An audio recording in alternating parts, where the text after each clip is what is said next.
زعيم عصابة عالمية الخطورة اختار المكان الأفضل للاختباء، لكنه لم يختر الطريق الأمثل للعبور. هكذا يمكن عنونة نهاية سيرة المجرم الخطير برونو كاربوني، متزعم مافيا كامورا الإيطالية وآخر مهربي المخدرات الكبار الهاربين بحسب شرطة مدينة نابولي الإيطالية، والذي وقع بيد الأجهزة الأمنية في إدلب. كاربوني مطلوب للأنتربول الدولي، وتتعقبه السلطات الإيطالية منذ عام 2003،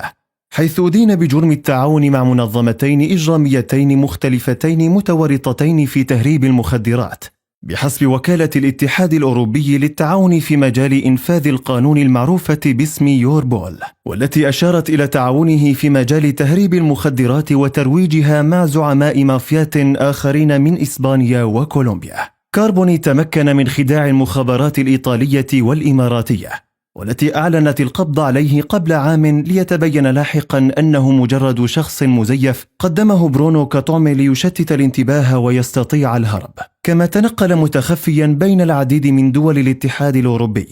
ثم دخل المناطق المحررة بهدف العبور منها إلى مناطق سيطرة عصابات الأسد، حيث المقام الآمن لأمثاله من المجرمين وتجار الممنوعات، وأحد أكبر مراكز تصنيع المخدرات وتصديرها في العالم إن لم يكن أكبرها على الإطلاق.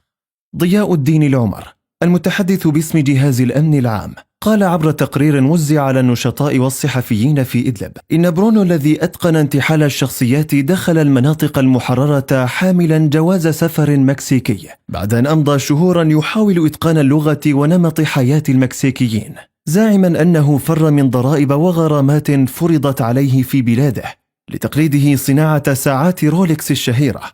وفور دخوله للمحرر شكت الأجهزة الأمنية بروايته تلك، وأوقفته على الفور على ذمة التحقيق الذي امتد لشهور، لتتبين في النهاية هويته الحقيقية. وزير الداخلية في حكومة الإنقاذ محمد عبد الرحمن أكد في بيان مصور بث صباح اليوم الأربعاء أن حكومته أجرت تواصلاتها مع السلطات الإيطالية وسلمتها المجرم أصولا، شاكرا الجانب التركي الذي قدم التسهيلات اللازمة لإتمام هذه العملية.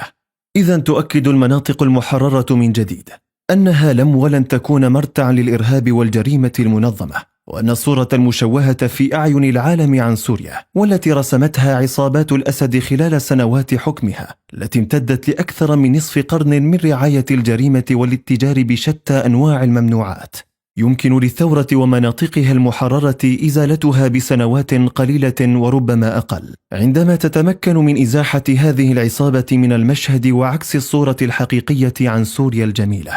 وأهلها المحبين للخير وثوارها الذين تأبى قيمهم قبول تلك الجرائم أو احتواء مروجيها.